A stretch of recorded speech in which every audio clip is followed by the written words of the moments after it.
गलत फैसले लेते हैं। आपने कहा कि लॉकडाउन नहीं होगा, 48 घंटे के बाद लॉकडाउन हो गया। आपने कहा कि गिलगित बल्तिस्तान में पेट्रोल नहीं है, ठाक करके उधर से कॉन्ट्रडिक्शन आ गया कि हाँ पेट्रोल है। आप कहते हैं पता नहीं क्या क्या, आप कहते हैं कि ये मैं करूंगा वो, आपको कुछ, आप कहते हैं मिसाल के तौर पे आपने फैक्ट्रीज बंद कर दिया, चलो ठीक है। अब किसी ने एस्टिमेट किया है कि फैक्ट्रीज बंद करने से 5000 इन्फेक्शंस हर रोज आपने बचाया, वेरी गुड। मगर फिर आपने मस्जिदों को ये नहीं कहा लोगों के कि बाजमात नमाज ना पढ़े, उधर 30,000 इन्फेक्शंस होते हैं। तो एक दिन में जो 5,000 होते हैं तो पूरे हफ्ते में अगर 30,000 होते हैं तो एक कांग्रीगेशन में जब मस्जिद में बाजमात वो 30,000। देखिए मैं ये तो समझ नहीं आ रही, लेकिन हिलाली साहब एक सवाल का जरूर जवाब दीजिएगा। मैं ये बाजमात नमाज वाले इशू पे तो जरूर आती हूँ, इसको हम अलग से भी डिस्कस करेंगे।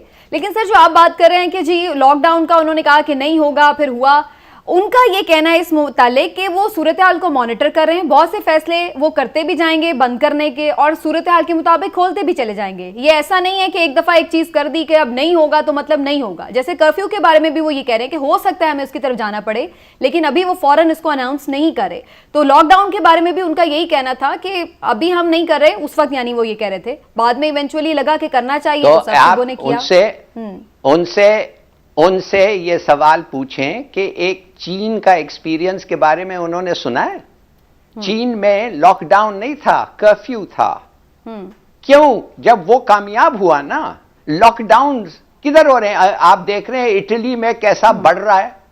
अगर नए इन्फेक्शन भी मुझे पता नहीं इटली में कम हुए हैं, डेथ रेट तो बढ़ रहा है। कहने की बात सिर्फ ये है कि जब एक मिसाल है आपके सामने, तो एक मिसाल है जब आपके सामने, तो वो मिसाल पे आप क्यों नहीं करते? देखिए सीधी सादी बात है, बड़ी सीधी बात है। जिधर आप खाना पहुंचा सकते हैं उधर आप कर्फ्यू लगा सकते हैं, ये समझ जाएं। जिधर खाना पहुंच सकता है और फौज खाना पहुंचा सकती है। सिंध गवर्नमेंट खाना, एक मिनिस्टर को उन्होंने 58 करोड़ रुपया दिया गया है कल। 58 करोड़ रुपया से वो ट्रांसपोर्ट करेगा फार्म से मार्केट और मार्केट से स्टोर तक। ठीक। तो जब पानी, मेडिसिन और खाना आप डिलीवर कर सकते हैं इन एवरी सेक्टर, ये पूरा मुल्क डिवाइड हो गया है सेक्टर बाय सेक्टर, और फौज है, एडमिनिस्ट्रेशन है। तो मुझे समझ नहीं आ रही है कि वो पहले कोशिश करें, देखिए उससे कम होते हैं कि नहीं। आपका लॉकडाउन इज नॉट वर्किंग, काम नहीं कर रहा है। मैं कराची में रहता हूं, आपने देखा बाजमात क्या क्या हो रहा है। पुलिस वालों को तो हंसते हैं, उनको निकाल देते हैं, कहते नहीं हम जाएंगे। बिल्कुल, मेमन मस्जिद में जो वाकया मैं उस पर आती हूं। लेकिन इमरान साहब लॉकडाउन क्यों कामयाब नहीं हो रहा है? पहले तो सब यही कहते लॉकडाउन करें, लॉकडाउन करें। लॉकडाउन तो हो गया लेकिन लॉकडाउन नहीं हुआ, लोगों ने सीरियस क्यों नहीं लिया? छुट्टियां आ गई, आए पिकनिक खेलते हैं। बात तो ये कि आप उसको कितना सीरियसली लेते हैं। हर चीज हुकूमत पे नहीं छोड़ी जा सकती। हुकूमत का काम ये है कि एक चीज अगर उन्होंने की है तो हुकूमत की इतनी रिट हो, लोगों को ये पता हो कि हमने ये नहीं करेंगे तो ये होगी। जब वजीर आज़म बैठ के ये ऐलान करते हैं कि पुलिस ने जो लोग पकड़े आज सारे छोड़ दो, तो फिर लोग इस पे कैसे अमल करेंगे?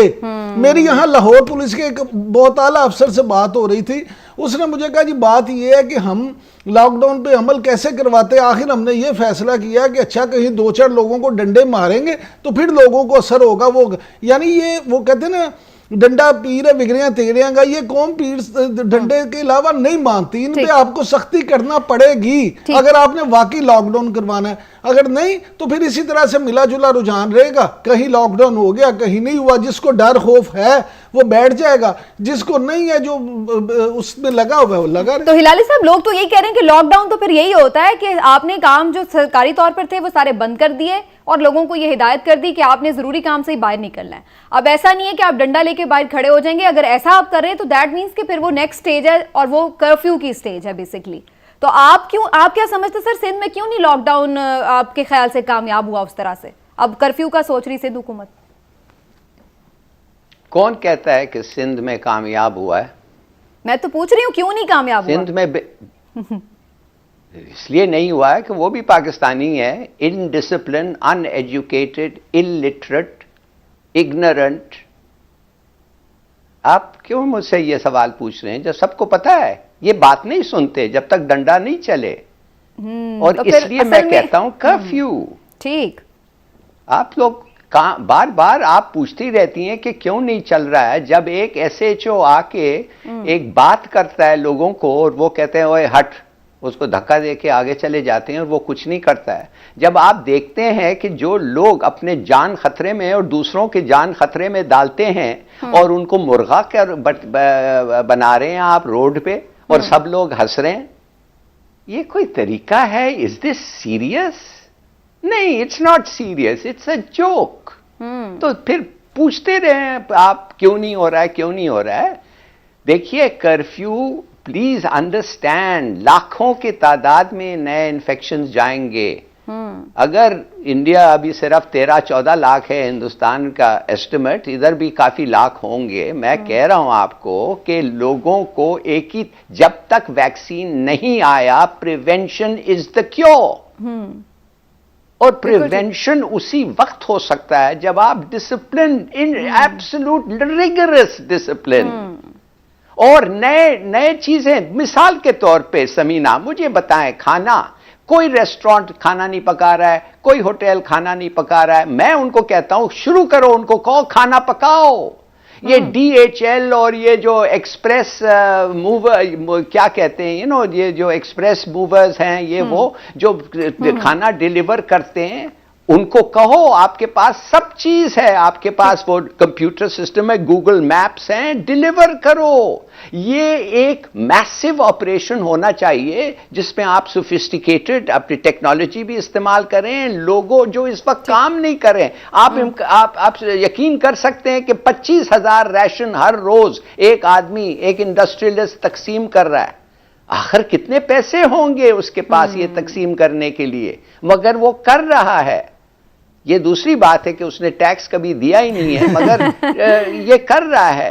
तो मैं आपसे सिर्फ ये कहना चाहता हूं कि वी कैन डू इट, और ये फौज भी है और दूसरे भी इदारे हैं, वी कैन डू इट।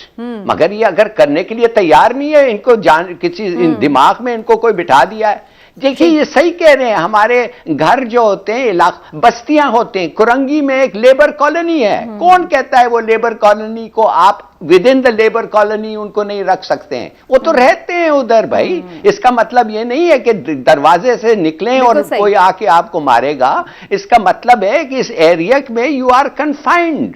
उनको खाना दें, खुराक दें, वो बेचारे गरीब हैं, हिलाली साहब नहीं करते हैं। लेकिन जो डिलीवरी का हिलाली साहब मशवरा दे रहे हैं, लोग तो कह रहे हैं उससे भी वायरस। मैं ना पहले हिलाली साहब से एक बात जरूर इस पे करना चाहूंगा। हिलाली साहब बात ये है, देखिए फ्रांस ने 2 हफ्ते का लॉकडाउन किया था, मजीद अभी उन्होंने 2 हफ्ते उसमें मजीद बढ़ा दिए।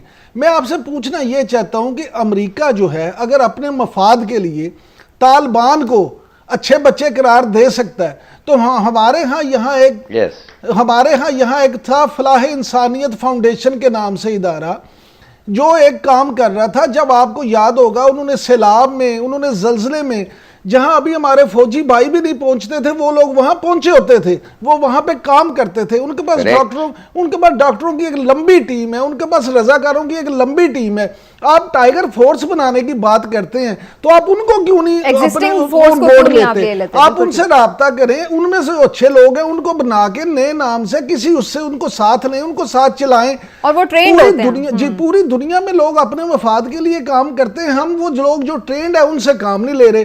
हम लगे हुए हैं कि नहीं जी हम अपनी टाइगर फोर्स बनाएंगे। बिल्कुल, उसके अलावा करेक्ट। अच्छा, साथ साथ एक और बात आपको बता दूं। मिसाल के तौर पे कानून क्यों नहीं लगाते हैं कि आप ना डोमेस्टिक सर्वेंट्स को, ना फैक्ट्री वर्कर्स को आप निकाल सकते हैं, आप ले ऑफ नहीं कर सकते हैं। बिल्कुल भाई, बहुत सारे इंडस्ट्रियलिस्ट हैं जो उनको छुट्टी कर रहे हैं और उन बेचारों के पास पैसे नहीं होगा। ये जो होने वालों की तादाद तो बहुत ज्यादा बढ़ती चली जा रही है। ये चोर डाकू हैं, इन्होंने टैक्स कभी नहीं दिया है। इनको आप कहें कि पूरे महीने का टैक्स दें, और इनको ये भी कहें, इसलिए कि पैसे के ये लालच में पागल होते हैं, इनको ये कहें कि जब ये खत्म हो जाएगा हम टैक्स कंसेशंस दे के we will make up for it. तुम्हारा जो खर्चा हुआ है आस्ते आस्ते हम टैक्स कंसेशन से वील मेक अप।